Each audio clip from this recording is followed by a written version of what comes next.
Okay, welcome back to Heritage Parts Centre. Today we've got the green Golf back out. Whilst it's got an MOT and we have been running around in it, there are a few issues. So we're going to be looking at the carburettor and the accelerator cable. The throttle pedal is really sticky. It's not making it particularly pleasant to drive, so that's today's jobs. We'll start under here. Here you can see the very clean 1800 carburettor engine. The guys at Surrey Auto Works, when they did the MOT, kindly steam cleaned this, I think, or cleaned it with a toothbrush or something because it looks immaculate. We're going to be whipping the airbox off. The carburettor's under there. We've got the accelerator cable coming in. The pump on the side of the throttle pump on the side of the carburettor feels a bit stiff. We might get away with just some lubrication on that, but until we get all this off, we won't know for sure. So we've got some bits here. We've got an accelerator cable here. We've got a clutch cable. That's yeah, one of those. We've got a carburettor rebuild kit should we need it. We've also got a carburettor base gasket. So this rubber beastie sits on the inlet manifold and the carburettor bolts on the top of that. So that kind of gives you the seal there. We'll be replacing that. We'll pop the part numbers in the description below so you can have a look for those if you need it. These end up kind of wearing. You get a split between the rubber and the metal. Then the air kind of whizzes below, underneath it. And when you come up to traffic lights, you've got to kind of stop. All the air whizzes underneath that. The car stalls. That's a kind of common fault if that's gone. So it's always prudent to put a new one on if you've had the carburettor out. Last little bit in here is the fitting kit for the manual clutch cable. We've got an automatic clutch cable on there at the moment, automatically adjusted. We'll swap it over to a manual. Just means we've got a little bit more fine tuning. The pedal feels a bit high, so hopefully that's going to fix that.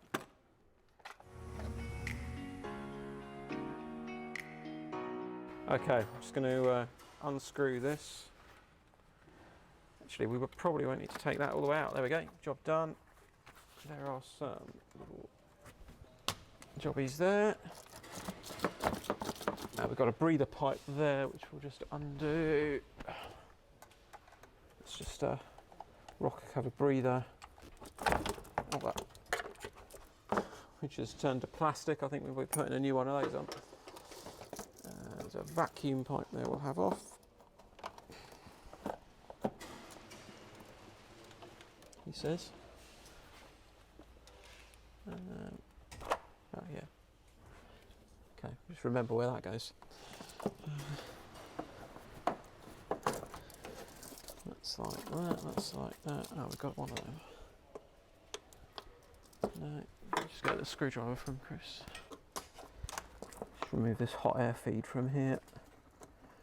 That takes a hot air from the exhaust manifold, so cold mornings just helps things for starting. So good to keep that on there. The opposite here, you've got cold air feed, which comes out of the inner wing. Colder the air, the better the explosion, if you like, combustion. So you get more power effectively, and your car will run nicer. There we go, airbox off. And we've got our carburettor under there. Pop that to one side.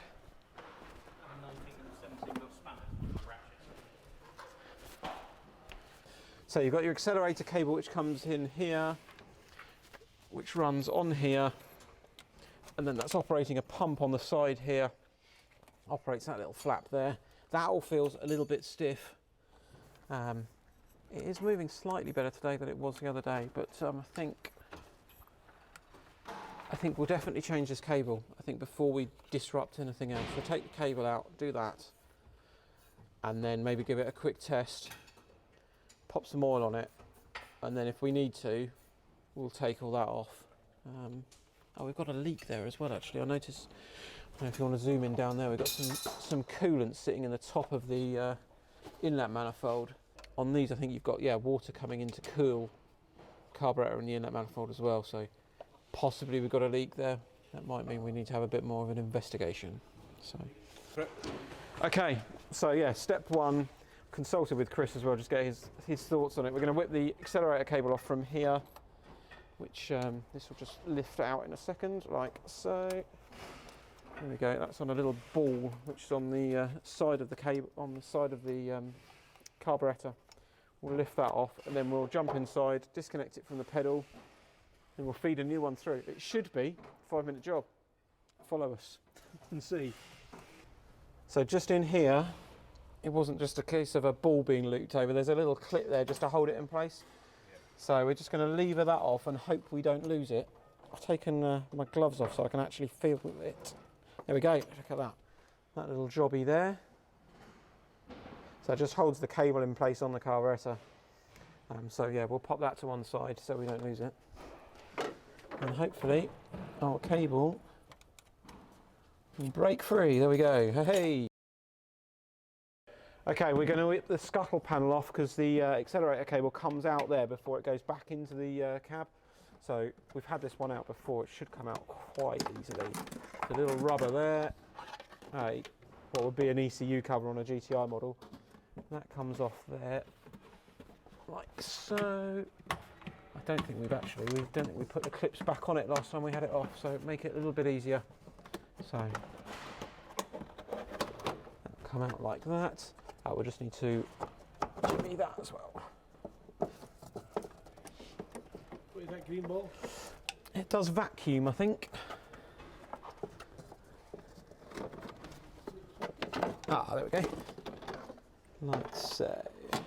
Our throttle cable is going from here through there, so we can now get to it.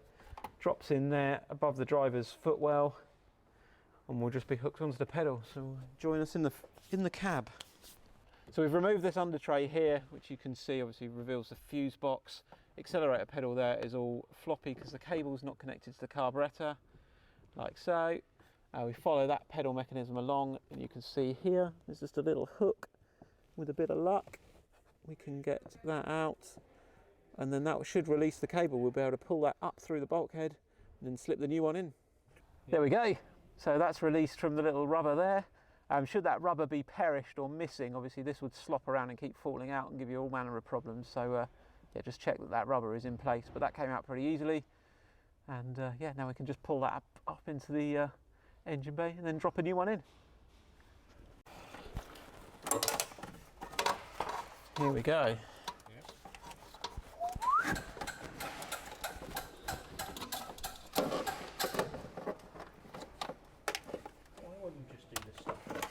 Hey, as if by magic, there is our throttle cable. So that was the bit that was on the pedal. That just plugged into the bulkhead. That went through the firewall. And then that was the bit which had the clip on. That was the rubber bung there, which was on that bracket. So yeah, first things first, we'll get the other one out of the packet. We'll just lay them next to each other on the floor just to inspect that they're looking about the same, just in case there's any mix-ups. Okay, you join us with a new cable. We've measured it up, and the good news is it is the same length. Looks the same. So yeah, we'll be slotting that in, the reverse of it coming out, to quote the famous manuals.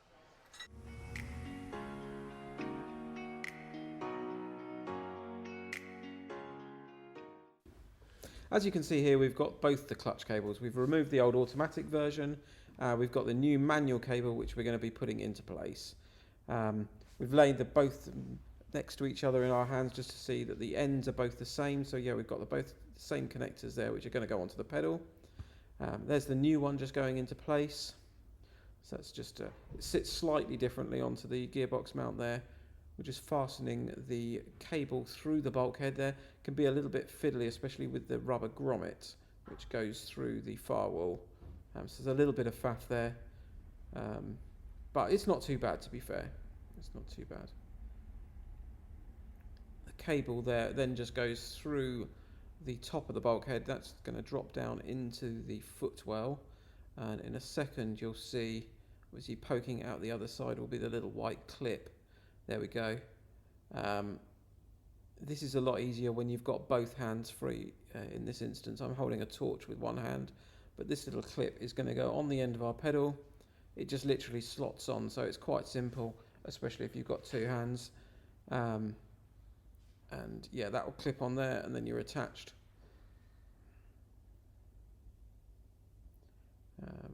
Just like that.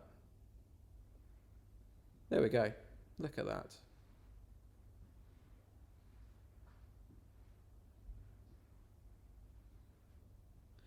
Back in the engine bay, that's the clutch arm there. We had to replace the little black plastic block. They're different sizes for the manual and the automatic clutch cable. So we're putting the new, there's a fitting kit for the manual clutch cable. So we're putting that there. That just pushes into the arm, and then the ball on the end of the clutch cable will push through it. Again, this is one of those things that's a little bit easier if you've got 4 pairs of hands rather than 2. We've taken the sound out of it because there'd have been a little bit of colourful language, but we do get the job done. You'll see in a second. That just pushes up there, and then we just pull the cable through like so. And then there's a clip which just slides on from the side, and that just holds it in place. Then all you're left to do is just tighten that cable up so you can get the correct tension and make the pedal feel nice. So there's the clip. Just slide that on from the side. That just stops the ball pulling back out of it. Okay, so we've just taken the Golf for a blast up the road. We changed the clutch cable, as you saw earlier, and the accelerator cable. The good news is we've lost that on-off throttle, and the clutch is feeling a little bit nicer as well. We've got a bit more progression on there, so that's positive. Running a little bit rough. We've had the airbox off, kind of just sort of doing some investigation. We got back, we opened the bonnet to discover that we've got kind of a Niagara Falls type affair going on out of this. So clearly, yeah, next jobs are going to be fixing these coolant hoses here. So this one here has got a leak, which was spraying all over the place. So yeah, we've also got some coolant to mop up, but that's probably going to be the next job. We decided not to take the carburetor off. We've decided to leave that in situ at the moment. We know it's running and working to a certain extent. So rather than complicate things, especially with this leak as well, just do one job at a time. We've got the parts there if we need them. And if not, obviously we can just return them, put them back on the shelf. So that's the next job. You join us in the engine bay. Obviously earlier we had the water spraying out of this hose. We're just going to whip this one off and see if we can replace it. We might get a little bit of water coming out, or coolant coming out, but hopefully not too much. The vehicle has cooled down as well since said incident, so hopefully no one's going to get hurt. And we're outside, so should a little bit get spilt, we're not going to flood the warehouse. That's one bit. Okay.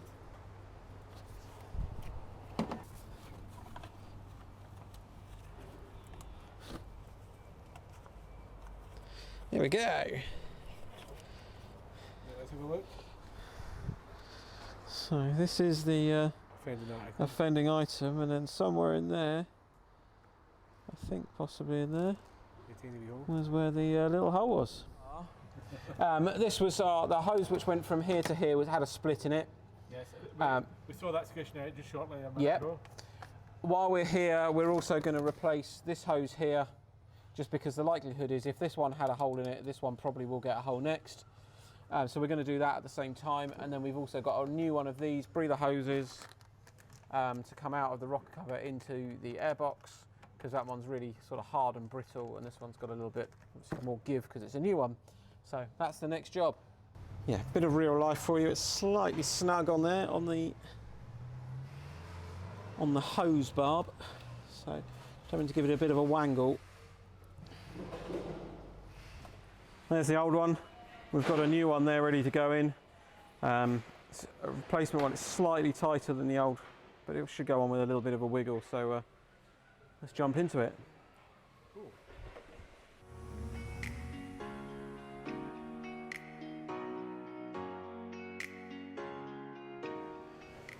So we've got it on there. We'll just give it a little bit of an extra wiggle just up to that air, and we can put the Jubilee clip back on. And this end here is going to go onto here. With a bit of luck, job done. Look at that, like a glove. Inlet manifold recess. Just going to do the breather pipe here, so that goes onto the rocker cover. And that just lets crankcase pressure out of the engine. So it's sort of oil mist rather than any kind of sort of solid fluid, and then just feeds it back into the air intake, and then basically recycles it or just keeps it kind of in there so it just doesn't go into the atmosphere. Funny clip on that. Wow. Oh dear, oh dear. That needed replaced. I don't know where that clip went. Goodbye, we hardly knew you. That hose is mullered. That was going to go pretty quickly. Okay, so while this is up in the air, we've just done those coolant hoses. We're going to have to put some new coolant in anyway. I'm going to drop the bottom rad hose, let the fluid out, and then we'll wheel this outside, put some new in, because I've got a funny feeling this coolant hasn't been changed for a while. So just loosen this off. Ideally you want to drop it at the lowest point of the system. I might get very wet, we'll find out. Hopefully not. Oh, there we go. It's like a waterfall. Hopefully that's mostly going in the bucket.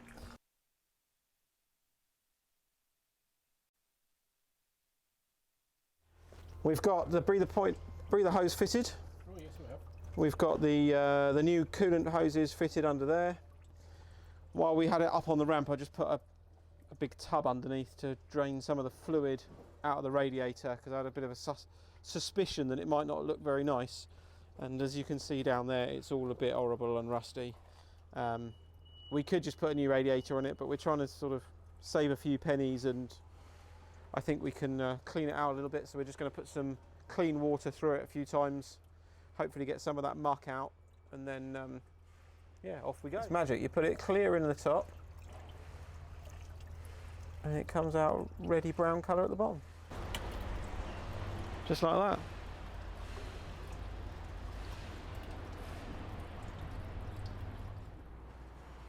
Okay, so we've done fresh fluid in there with water at the moment. It's not antifreeze, but we've cleaned the rad out, cleaned all that out. We fitted the new coolant hoses. We were talking about the one which had the leak. We've put a new breather hose there on the rocker cover, because that other one was all brittle and horrible. We've done clutch cable, we've done accelerator cable. We're going to whiz it up the road and see how it goes.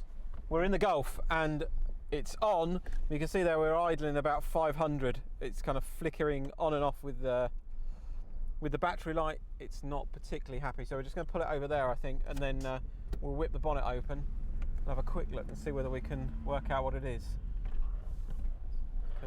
We did change the distributor cap, and we also changed the rotor arm, I think.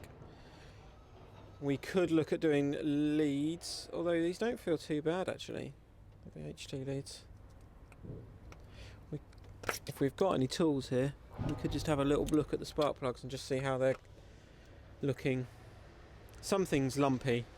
As you heard, the car wasn't running particularly nicely. Last time out, it was running a bit funny. We changed the distributor cap. As you can see, the inside of that is pretty disgusting. Yes. We put a new one on. Here is how it's looking currently. I think what we've done, the eagle-eyed amongst you will notice that the little pin in the centre there is missing. I had a root around in the dirt and I've discovered said pin. I think in our haste we've kind of jiggled it about and potentially broken it off.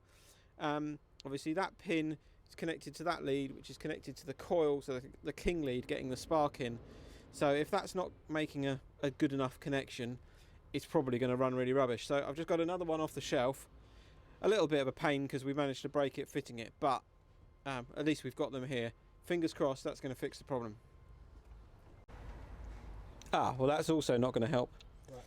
I've just broken the HT lead off. There we go. So that's the next thing to film. Yeah, let's get it.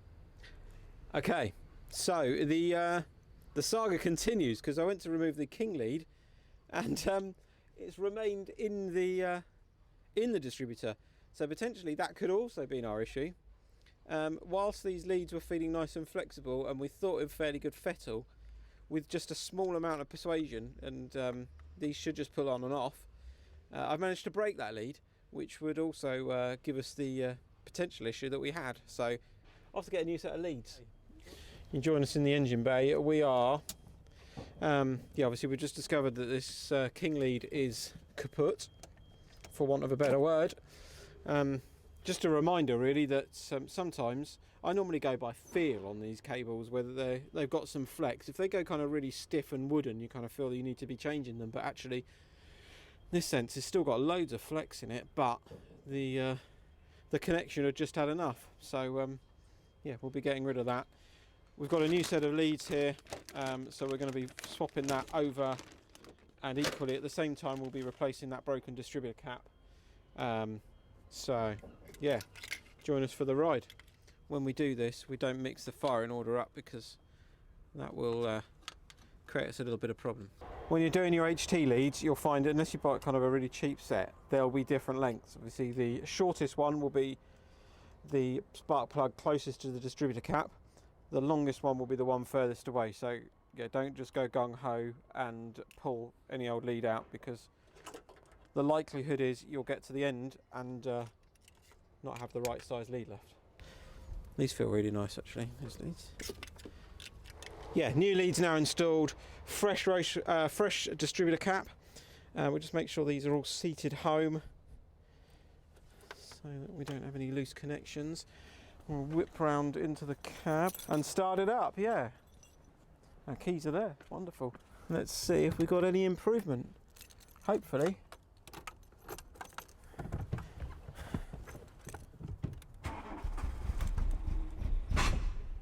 Oh, that didn't sound so good, did it? Okay, so as you heard earlier, the car wasn't too happy. We found a broken HT lead, we replaced that. We've done a bit of diagnosis with the distributor cap. We've discovered that there's a few different types. Possibly we had the wrong type on, which is why it kept breaking that little pin at the end. Actually, it looks like it's going to rain. We've probably done all we can with this today. We need to scratch our heads, work out what we've done. Maybe we've disturbed something when we were doing the accelerator cable or the clutch cable, or having all of this off. And it's probably something really simple, you know. You probably got this issue at home where you're doing something and all of a sudden one day it's working, one day it's not.